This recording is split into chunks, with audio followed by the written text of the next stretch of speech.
தரிசிட்டு போகிற இன்னும் ஒரு இடம் தான். என்ன கோயிலையா அது? முருகனுக்கு முருகனை எதிரக்கூடிய வேல். இந்த மலை ஏறுறதுக்கு தான் அரோகரா அரோகரா அரோகரா கூட இப்போ போகலாம்.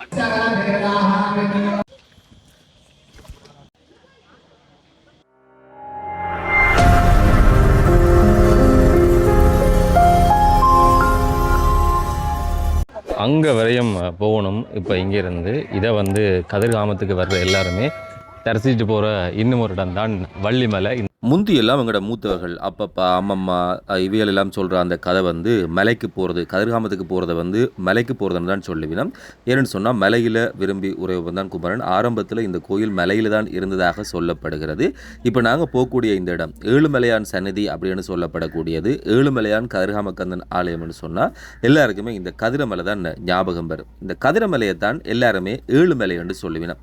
இது உண்மைதான். அங்கே வந்து 7 விதமான மலைகள் இருக்கிறது. கதிர்காமத்தை சுற்றி இருக்கக்கூடிய 7 மலைகளும் 7 வகையான மகத்துவம் வாய்ந்ததாக சொல்லப்படுது. இதில் இப்போ நாங்கள் பயணப்படுற இந்த கதிரமலை மாத்திரம்தான் எல்லாரும் போய் பார்த்து தரிசிப்பதற்கான அனுமதி இருக்கக்கூடிய ஒரு இடமாக சொல்லப்படுது. இது மாத்திரம் இல்லாமல் வள்ளிமலை, தெய்வான மலை, இடும்பன் மலை, நாகமலை, பச்சை மலை, கழுகு மலை, அதே மாதிரி தான் விபூதி மலை என்று சொல்லி மலைகள் இந்த 7 மலைகளுடைய அதிசயத்தை வெளியில் எடுத்து சொல்கிறது. இதில் வந்து இந்த திருவிழா காலத்தில் போகக்கூடிய வள்ளி குகை, வள்ளிமலை இப்படியான விஷயங்களும் வந்து இந்த திருவிழா இடம்பெறக்கூடிய காலத்தில் மாத்திரம்தான் போகக்கூடியதாக சொல்லப்படுது. இங்கு உற்பத்தி ஆகிற விபூதி என்றது தனிச்சிறப்பு பெற்றது. அதுக்கு கூட பல்வேறுபட்ட சிறப்பான கதைகள் சொல்லப்படுது. இந்த கதிர்காமம் தொடரினுடைய கடைசி காணொளி அல்லது 3வது காணொளியாக இருக்கும்னு நான் நினைக்கிறேன். ஒரே நாளில் எல்லாத்தையும் வந்து போய் பார்க்குறன்றது கஷ்டம். இதில் போகிற வெள்ள 5 கோயிலோ இது 7 கோயில் இருக்குமாம். அதை விட வந்து சூரனுக்கு முருகனை எதிரக்கூடிய வேல் இங்கே இருக்காம், பிரம்மாண்டமான வேல் இருக்காமன்னு அறிக்கலாம். நிறைய விஷயங்கள் சொல்லிக்கணும். எனக்கு தெரியல, முதல் பார்க்குற ஒரு அனுபவம் இன்றைக்கு தான். வாழ்க்கையில் ஒரு காலாச்சும் இந்த கதிரமலையினுடைய தரிசனம் செய்யப்பட வேண்டும் அப்படின்னு சொல்லப்படுகிறது. வன்முறை வேடன் அருளிய பூசை மகள் கதிர்காமம் உறைவோனை என்று சொல்லி சொல்கிற பாடலடி இதை மிக சிறப்பாக எடுத்துக்காட்டுது. வேடுவர் குல பெண்ணாக இருக்கக்கூடிய வள்ளியை தேடி வந்து அந்த வள்ளியை மனம் முடித்து முருகன் அமர்ந்த இடமாக இந்த கதிரமலை சொல்லப்படுது. அருணகிரிநாதர் தன்னுடைய திருப்புகளில் வனமுறை வேடன் அருளிய பூசை மகள் கதிர்காமம் உறைவோனே என்று பாடியிருக்கிறார். புராணங்களின்படி முருகன் வந்து சூரசம்ஹாரத்துக்காக வந்து தென்னகம் வந்த போது இந்த மலையில தான் தன்னுடைய பாசறை அமைத்தார் என்று சொல்லி சொல்லப்படுது.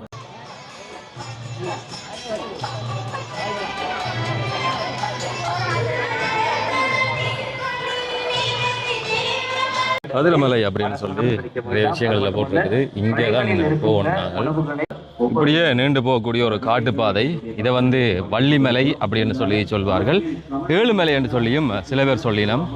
கதிர்காமம் தொடரினுடைய கடைசி காணொளி என்று சொல்லி நினைக்கிறேன். இல்லை, இது வந்து இறுதி பாகமாக இருக்கலாம். முதல் வந்து என்ன செல்ல கதிர்காமம், பெரிய கதிர்காமம், அதுக்கு பிறகு இந்த மலைக்கு ஏறி கதிரமலை, அந்த மலைக்கு ஏறி இறங்கணும் அப்படின்னு சொல்லி கதிராம்பாராக்கள் இந்த மூண்டும் கும்பிடணும்ன்ற மாதிரி சொல்லிக்கிறாங்க.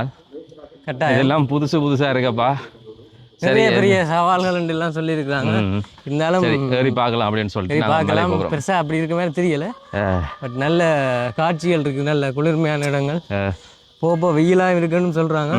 பாப்போம். அப்படி யாத்திரவாராக்கள் வந்து நின்ற காட்டு பாதை ஒன்றுக்குள்ள வருவினம். அதே மாதிரி போய் என்ன இருக்கு அப்படின்னு சொல்லி பார்க்குறதும் இப்படியான விஷயத்தை தேடுறதும் நல்லது தானே. கட்டாயம் நடப்போம். அப்போ வந்த கொஞ்சம் பேர் வந்து பின்வாங்கிட்டோம். வாகனத்தில் இதில் அது கீழே இருந்து வாகனத்திலே போகலாம். எங்களுக்கு வாகனம் எல்லாம் தேவையில்லை. 2 கால் தான், 2 காலம் கையில் இருக்கும் வரையும் காலை துணை. மற்ற பக்கம் முருகன் துணை. சரியா போயிட்டு கொஞ்சம் பேர் வந்து கொண்டிருக்கிறோம். போய் என்ன நடக்குதுன்னு சொல்லி பார்ப்போம். இயற்கை அபரிவிதமானது, அற்புதமானது. கல்லுக்குள்ளே மரம் அப்படி வரும், அது வந்து துளைக்கும். அதே மாதிரி தான் இந்த போய்க்குள்ள வந்து 7 கோயில் இருக்குது அப்படின்ற மாதிரி சொல்லிச்சுன்னா. இதில் முதலாவது கோயில் இருக்குது. என்ன கோயிலையா அது? சிவன் கோயில். எத்தனை கோயில் இருக்குது பூரா? இந்த மலையோட விசேஷம் என்ன?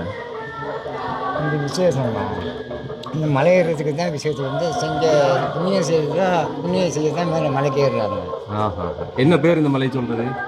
இது ஏழுமலை. ஏழுமலை. சரி ஐயா.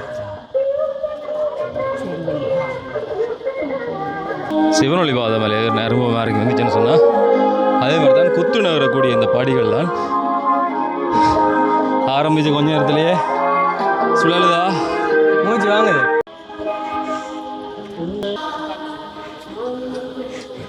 சில காட்சிகள் அபரிவிதமானது.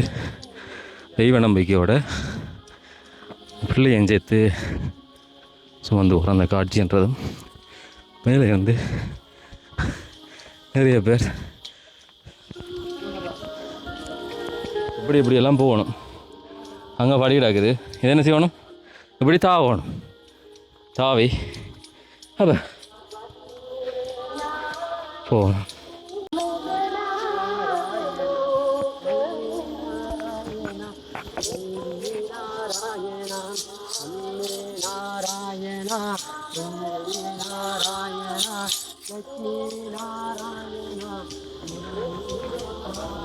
மலை என்ன சொல்லுது நல்லதா? அப்படியா? எவ்வளோ ரஞ்சு அடிச்சிருக்கா? போகிறதுக்கு வரத்துக்கு எப்படியும் போகிறதுக்கு ஒரு 1/2 மணி நேரம், வாரத்துக்கு ஒரு 1/2 மணி நேரம். நல்ல பயணம். எந்த ஊர்லேருந்து வரீங்க? அக்கறை பெற்று பாத யாத்திரை வந்தது. முதல்ல அந்த செலகரம் எல்லாம் போய்க்கு வரீங்க? இல்லை நாங்கள் நேற்று வந்த நாங்கள் அப்படியே மலையை பார்த்துட்டு அப்புறம் இப்போ போய் தான் செல்லகரம் பார்க்க போகிறோம். அதுக்கு பிறகு தான் பெரியாதராம் போகிறது. பெரியாதராம் போய் பார்த்துட்டு வந்துட்டோம். சரி, சந்தோஷம் ஐயா. சந்தோஷம். சந்திப்போம். நம்பிக்கையும் பக்தியும் இருந்தா எதையும் வந்து சாதிக்கலாம். விடாமுயற்சி விசுவலை வெட்டி பின்னு பாருங்க. கடல் மட்டத்துலேருந்து நில மட்டத்துலேருந்து எவ்வளோ உயரத்தில் இருக்கிறது. ஏமான பாடி நாங்களும் வரைக்கும் வந்துட்டோம். வேறு நாட்களும் இங்கே வந்து வைக்கணும். மேலே இன்னும் ஒரு கோயில் தெரியுது. நாங்கள் வந்த பாதையில் மேலேல அடுத்த கோயில்.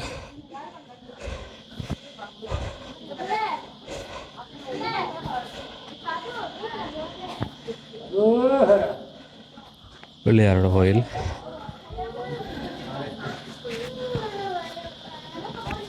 இது இந்த மலை போகிறது 2வது கோயில். அப்படி தானே ஐயா? எத்தனையாவது கோயில் இது? 3வது. முதலாவது அடியில் அடிவாரத்தில் அரசம்பட்டத்தில் பிள்ளையார் இருக்காங்க.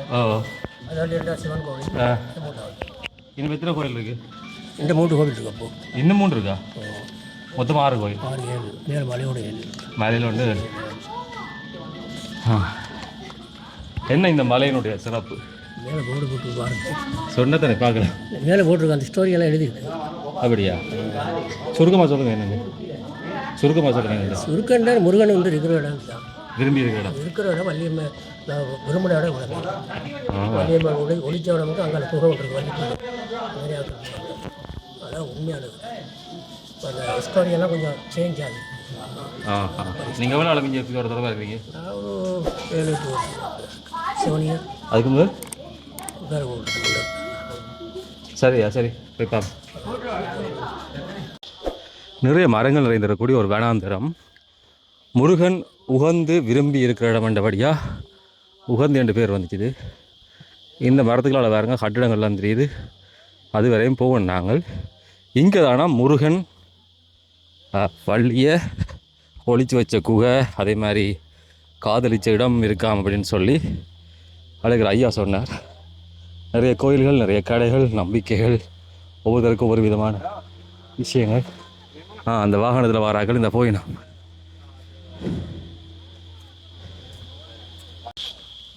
குமரன் விரும்பி உரைகிற இடம் குன்று.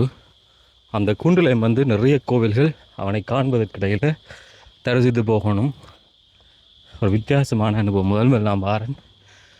நீங்கள் வந்து போயிருந்தீங்கன்னா அந்த அனுபவங்களை சொல்லுங்கள். இன்னும் ஒரு கோயில் இருக்குது. 2 ஒரே கோயிலா? வேறு ஒரு கோயிலா ஐயா? என்ன கோயில் ஐயா? வீரபத்ர காளியம். இது இந்த பயணத்தில் இந்த மலையில் 4வது கோயில். அப்படி தானே? 3வது கோயில். கீழே ஒன்று இருக்குன்னு சொன்னாங்க. அடிவாரத்தில் ஒன்று, பிறகு பிள்ளையார், சிவன். அப்படியா? இன்னும் மேலே எத்தனை கோயில்? 1 இருக்கா?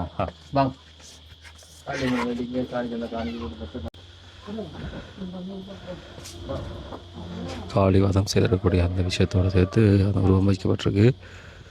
முன்னுக்கு அந்த பக்கம் ஒரு கோயில், அதே மாதிரி மற்ற பக்கம் இன்னும் ஒரு கோயில் இருக்குது. இதில் இருந்து பார்த்தா மேலே இருக்கிற மலை கோயிலும் வந்து தெரியுது.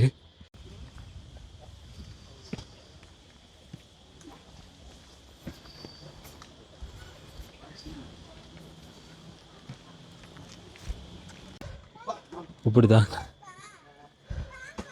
ஒவ்வொரு படிப்படியாக இருக்காங்க வந்துடுறாங்க. இடையில வீடம் இருக்கும். இனிமேல் மேலே போகணும்.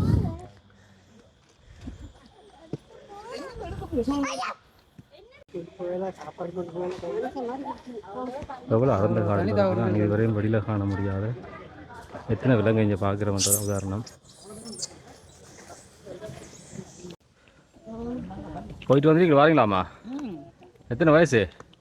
67. என்ன சொல்கிறார் முருகன்? அங்கே சொல்கிறார். எங்கேருந்து? நாவக்கூட. மட்டக்களப்பு. சரி சரி சரி. தூரம் இருக்கா மேலே போய் இன்னும்? சரி சரி. வித்தியாசமான ஒரு யாத்திரை, அது ஒரு பயணம். கலைக்குது, மூச்சு வாங்கினேன்டா ஏறிட்டு வரார்கள். தமிழ்லையோ சிங்களத்துலையோ கொஞ்சம் தூரம் அப்படின்றத சொல்லி எல்லோரும் அனுப்பினோம். பாருங்க முன்னுக்கு முருகப்பெருமான் சூரபன்மன வதம் செஞ்சது பிறகு வள்ளி தேவியை காதல் புரிந்து தங்கியிருந்த இடம் முதன்மை இடமாக இது சொல்லப்படுகிறது. கதிர்காமம் செல்கிற பக்தர்கள் அடிவார கோயில்களை தரிசித்த பின்னர் இந்த மலை உச்சிக்கு போய் கதிரமல கந்தனை தரிசிப்பதை வழக்கமாக கொண்டிருக்கிறோம். பலருக்கு தெரியாத மலையினுடைய தெய்வீக ரகசியம் இதுதான். புகழ்பெற்ற ஆன்மீக பூமியான இந்த கதிர்காமத்தில் 7 மலைகளில் முருகப்பெருமான் தவம் புரிந்த வள்ளியை கரம் பிடித்த வரலாற்று தொடர்புடைய முக்கிய மலையாக இந்த பச்சை மலை சிங்களத்தில் வந்து வெதிஹிட்டிகந்த அப்படின்னு சொல்லப்படுகிறது. கதிர்காம திருத்தலத்தோடு பிணைந்திருக்கக்கூடிய இந்த பச்சை மலையினுடைய சுவாரஸ்யமான புராண ஆன்மீக வரலாறுகள் மிக சிறப்பு மிக்கது. சூரபன்மன வதம் செஞ்சதுக்கு பிறகு தென்னகத்தில் இருந்து இலங்கை தீவுக்கு வந்து அமைதியை நாடி தவம் புரிந்த இடமாக இன்னும் சிலர் இந்த 7 மலையை சொல்லினம். கதிர்காமத்தில் இருக்கக்கூடிய 7 மலைத்தொடர்களில் முருகப்பெருமான் முதன்மை இருப்பிடமாக தேர்ந்தெடுத்து வீற்றிருந்த இடம் வந்து இந்த பச்சை மலை. தேவர்கள் முனிவர்கள் போற்றும் முதிர்ந்த தெய்வம் வீற்றிருக்கும் மலை என்ற பொருளை வந்து வெதிஹிட்டிகந்த முதியோர் மலை அல்லது வேடர் மலை என்று சொல்லியும், பசுமை சூர்ந்த அடர்ந்த காடாக இருந்தால வந்து பச்சை மலை என்று சொல்லியும் சொல்லப்படுது. இந்த பகுதியில் வாழ்ந்திருக்கக்கூடிய வேடர் குலத்தலைவரான நம்பிராஜனுடைய வளர்ப்பு மகள் வள்ளி நாச்சியார் திணைப்புணம் காப்பதற்காக கதிர்காம காட்டு பகுதியில் தங்கி இருக்கிறார். விருத்தன் அதாவது வேடர் வடிவத்தில் வந்து வள்ளியை சோதித்த முருகன் இறுதியாக தன்னுடைய அண்ணன் விநாயகருடைய உதவியோடு யானை வடிவில் வந்து அச்சமூட்டியதன் மூலம் வள்ளியினுடைய அன்பை பெற்று மனம் புரிந்ததாக சொல்லப்படுகிறது. இந்த தெய்வீக காதல் கதையினுடைய பல லீலைகள் இந்த பச்சைமலை பகுதியை சுற்றக்கூடிய காட்டு பகுதியில் நிகழ்ந்ததாக நம்பப்படுது. இலங்கை என்ற ஆதிக்குடிகளாக சொல்லப்படுகிற வேடர்கள் இந்த பச்சைமலையை தங்களுடைய குலதெய்வ வழிபாட்டிடமாக கருதினார்கள். முருகப்பெருமான கந்தை அக்கா மலையின் ஆன்மா அல்லது மலை தெய்வம் என்று சொல்லி அழைத்து காடுகளிலிருந்து சேகரித்த தேன் மற்றும் திணையை வந்து இங்கே தான் முதல் சமர்ப்பித்து வழிபடுவினம். மாணிக்ககங்கு கரையில் பார்க்கிற பிரதான கதிர்காம முருகன் ஆலயம் உருவாகிறதுக்கு முன்பு பச்சைமலை என்ற உச்சியில தான் முருகனுக்கான ஆதி வழிபாடு நிலவியதாக வரலாற்று ஆய்வாளர்கள் குறிப்பிடுகிறார்கள். பிற்காலத்தில் துட்டகைமுனு மன்னன் முருகப்பெருமான் அருளால் போரில் வென்றதா நம்பப்படுறதுக்கு பிறகு மலையடிவாரத்தில் தற்போதைய பிரதான ஆலயத்தை அமைத்தார் என்று சொல்லியும் சொல்லப்படுது. கதிர்காமத்தில் இருந்து இந்த கோயில் வந்து ஒரு 4 கிலோமீட்டர் தொலைவில் அமைஞ்சிருக்குது. மலை உச்சிக்கு செல்றதுக்கு கரடமுரடான படிக்கட்டுகளும் இப்போ வந்து வாகன வசதி வந்தாலும் ஆரம்பத்தில் அப்படி இருக்கையில் மலைன்ற உச்சியில் முருகப்பெருமானுக்கு என்று சொல்லி சிறிய அழகிய கோவில் இருக்குது. அங்கே இருந்து பார்த்தா கதிர்காமத்தினுடைய பசுமையான காடுகளும் கிரிவிகாரையினுடைய அழகும் வந்து எல்லாருக்குமே தெரியும். கதிர்காம யாத்திரை போகிற எல்லாருமே தங்களுடைய வேண்டுதல் நிறைவேறவும் ஆன்மீக அமைதிக்காகவும் இந்த பச்சைமலை கேறி செல்வதை ஒரு முக்கிய விரதமாகவே கடைபிடிக்கணும். இந்த சமயத்தினுடைய பெருமைகளை நாங்கள் உணர்ந்து வழிபட்டால் வாழ்க்கையினுடைய எல்லா விதமான சித்திகளையும் பெற்றுக்கொள்ள முடியும் என்பது பலருடைய அசைக்க முடியாத நம்பிக்கை. எவ்வளோ தூரம் இருக்குமா? என்ன தூரம் கொஞ்சம் தூரம் தான். பந்தத்தி மேலே குறைய தாரி பந்ததான் கூட. அப்படியா?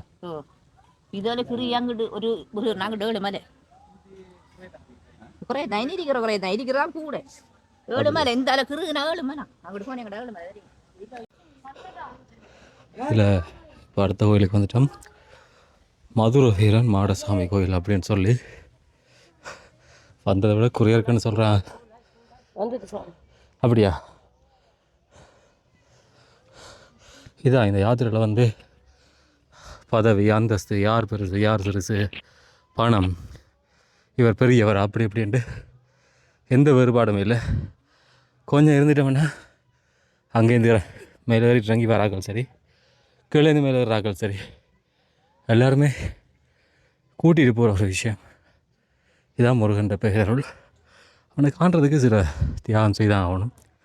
ஆனால் காண்டுட்டா தரக்கூடிய பேரின்பம் என்பதும் நிறைவு என்பதும் அளவில்லாது.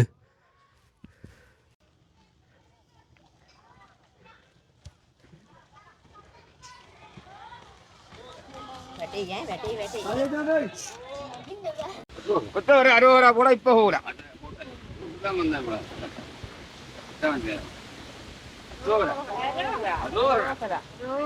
அரோகரா.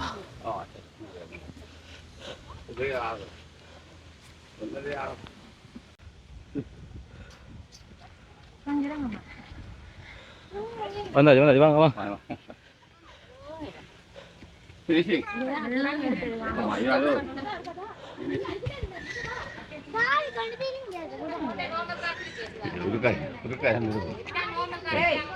இந்த அதில் வந்துட்டேன்.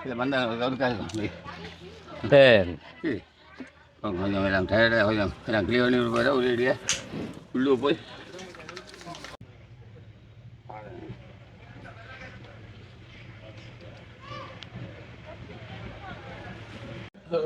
நான் ஓரளவுக்கு மேலே வந்துட்டேன் நினைக்கிறேன்.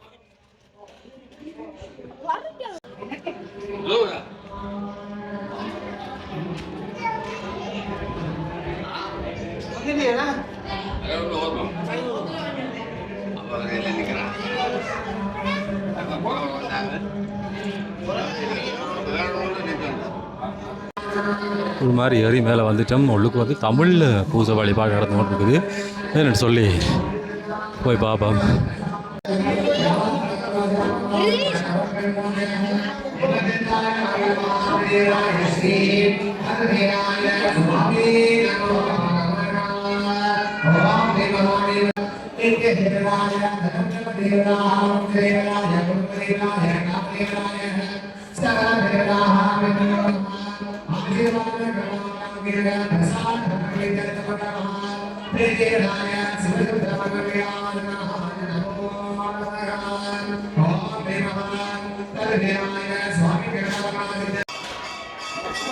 கதிர்காமத்தில் எல்லா இடத்துலையும் வந்து இந்த திரை மூடித்தான் இந்த வழிபாடு மேற்கொள்ளப்படும். அதே மாதிரி தான் இந்த கதிர மலையிலையும் வந்து அப்படியான நிலைமை தான் இருக்குது. உள்ளுக்கு பூஜை நடக்குது, மந்திரம் சொல்லப்படுது. ஆனால் வந்து முருகப்பெருமானுக்கு வெளியில் வந்து திரைக்குத்தான் தீபம் காட்டப்படுற இந்த விஷயம்.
கதிராமக்கந்தன் அந்த பேர்லேயே இருக்கு, கதிர் காமநாதன். இங்கே வந்து உதாரணமாக எல்லா 18 சித்தர்களும் இங்கே வந்திருக்கிறார்கள். ஏனென்றால் இந்த காமம் என்று சொல்கிற காமண்டா சில பேர் நினைக்கிற பாலுணர்வு இல்லை, இந்த பௌதிக உலகில் உள்ள ஆசை தான் காமம்ன்றது. அந்த காமத்தை வேற இருக்கக்கூடிய முருகன் சக்தி இப்போ இடம் இங்கே இருக்கு. அது ஒரு ரேடியேஷன். இங்கே பாருங்க திரைச்சீலைக்கு பின்னால எல்லா லெவலும் நடக்குது. பிற மாலை இறைவன் ஒரு யந்திரப்பட்டியுடன் உலா வருவார். அப்போ நீங்கள் சூரியன்லேருந்து இங்கே சக்தியை பெறுவீங்க. கதிர்வீச்செல்லாம் பெறப்படுது. அது மாதிரி கதிர்காமநாதனும் இந்த கதிர்வீச்சால் உங்கள்ட லௌதிக ஆசைகளை இல்லாமல் பண்ணி உங்களோட நல்லுலக எடுத்து செல்லவர். அதுதான் ஞான வழி, அதுதான் முருகன்ற வழி, அதுதான் வேலாயுதம். வேலாயுதம்னா அறிவின் சின்னம். ஆழ்ந்து அகன்ற நுண்ணியன். வேலாயுதத்தின் தண்டு ஆழ்ந்து போகும். மற்ற நடுப்பகுதி அகலமாக இருக்கும், பரந்தா இருக்கும். நுனிப்பகுதியின் நுண்ணிய கூரை மிகவும் ஷார்ப்பாக இருக்கும், ஊடர்ந்து செல்லும். அதுதான் அந்த சூரனை வதம் செய்கிறேன்னு சொல்றது. தைப்பூசத்தில் அம்மன் முருகனுக்கு இந்த வேலாயுதத்தை கொடுத்தா. அந்த வேலாயுதம் வந்து அறிவு பொருள். அந்த அறிவு பொருள் ஞான சக்தி. அவரோட சேர்ந்து வள்ளியம்மன் அங்கே கதிரமலையில் இருக்கிறார். இந்தியாவில் தெய்வானி அம்மன் இருக்கிறார். வள்ளியம்மன் வந்து கிரியா சக்தி, வள்ளியம்மன் வந்து இச்சா சக்தி, விருப்பம். நாங்கள் எல்லோரும் நித்திய வாழ்வை அடையணும்னு விரும்புறதுக்கு இந்த குரத்திப்பெண் விரும்பி முருகன் இங்கே வந்து அருள் புரிந்தவர்கள். இது வேடர்களுக்குரிய இடம். அந்த இடத்துல பாருங்க, முருகனுக்கு பாரபட்சம் இல்லை. பெரிய அகஸ்திய முனிவர் போல ஞானியா இருந்தாலும் சரி, சுவாமி மலையில சிவபெருமானுக்கும் உபதேசம் செய்வார், இங்கே வேடனுக்கும் உபதேசம் செய்வார். அப்படியான முருகனோட தெய்வானை அம்மன் இருக்கு. அவ கிரியா சக்தி, பெர்ஃபார்மிங். அப்ப இது ஒரு சிறப்பான இடம். இந்த இடத்துக்கு வந்து போறதால எல்லாத்தையும் பெற்றுக்கொள்ளுவீங்க. அது கதிர்வீச்சால கிடைக்கிறது. இப்ப சூரிய சக்தி எங்களுக்கு வந்து சேருது. எங்களோட உடம்பில் இருக்கிற எல்லா உயிர் வாழ்வுக்குரிய அம்சங்களும் சூரியன்லேருந்து தான் வந்தது.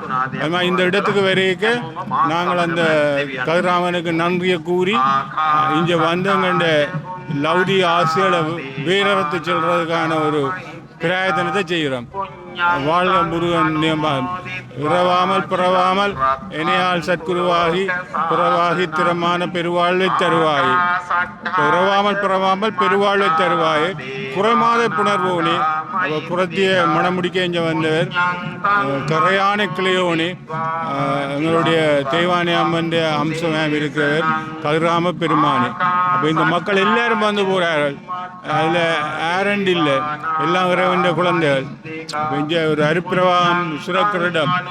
ஒவ்வொரு இடத்துக்கும் ஒவ்வொரு சிறப்பு. இந்த இடத்துக்கு இடத்தின் சிறப்பு. இந்த கதிராமன்ற இடத்தின் சிறப்பு. அங்கே பாருங்க திரைச்சிலை எல்லாம் ஒரு சின்ன கொட்டில் கதிர்வீச்சு. இப்போ நீங்கள் கேன்சர் வந்தால் கதிர்வீசுறதுக்கு நீங்கள் டாக்டர்கிட்ட போவீங்க. ஒரு என்னமா இந்த கதிர்வீச்சல் உங்களோட உடம்பு வந்து சேருதுன்னு தெரியாது. ஸோ அப்படியான கதிர்காமநாதன். அப்போ ஒரு ஒரு ஒரு ஊடறுக்கிற சக்தியால உங்களுக்குள்ள புகுந்து உங்களோட கெட்ட லௌதிக ஆசைகளை வேறறுத்து நித்திய வாழ்வை தரக்கூடிய எம்பெருமான். வாழ்க முருகன். அப்புகள் வாழ்க. இந்த மேலே வந்ததுக்கு பிறகு இன்னும் ஒரு வித்தியாசமான விஷயம் இந்த வரலாறு தொடர்பில் எழுதப்பட்டிருக்குது. கதிர்காம கந்தன் இலங்கைக்கு வருகின்ற வேளை வாழ்ந்த இடமாக இந்த கதிரமலை சொல்லப்படுது. அதுக்கு கீழே வந்து இன்னும் ஒரு விஷயம் எழுதப்படுகிறது. கதிரமலை புண்ணிய தலத்தில் வந்து துட்ட கைமுண்டு மன்னர் இலங்கையை கைப்பற்ற முன்னர் கதிர்காமத்துக்கு வந்து ஒரு நேர்த்திக்கடன் வச்சுக்கிறார். துட்டகைமுனு மன்னர் கைப்பற்றிய பின்னர் கதிரமலைக்கு வந்து அந்த நேர்த்தியை சேர்க்கிறார். இந்த கதிர்காமகந்தனுடைய ஆலயத்தை கழுவ ஆரம்பிக்கும் சந்தர்ப்பத்தில் கதிர்காமகந்தன் கதிரமலையின் உச்சிக்கு வருவதற்கு சிரமமாக இருந்ததாகவும் ஈட்டி அறிந்து அது விழுந்த இடத்துல ஆலயத்தை கட்டுமாறு பணித்ததாகவும் சொல்லப்பட்டிருப்பதாக இன்னொரு விஷயம் இதில் எழுதப்பட்டிருக்குது. மேலே வந்து சிவன் ஆலயம் இருப்பதாக பதாகையில் சொல்லுது. இந்த மலை உச்சியில் இவ்வளவு கோயில் இவ்வளவு கட்டுமானங்கள் இப்படி வந்தது என்ன செய்ததுன்னு சொல்லி தெரியாது. அதனால் வந்து மேலே சிவனுக்குரிய விஷ்ணுக்குரிய இந்த வழிபாட்டுலங்கள் பெரிய அரச மரம் எல்லாமே மேலே நடப்பட்டிருக்குது. வழிபாட்டுக்காக வருகிற மக்கள் இந்த வேல் பெருமானுக்கு வந்து நிறைய அவல் செய்து படைக்கிறதையும் பார்க்கக்கூடியமாக இருந்துச்சு.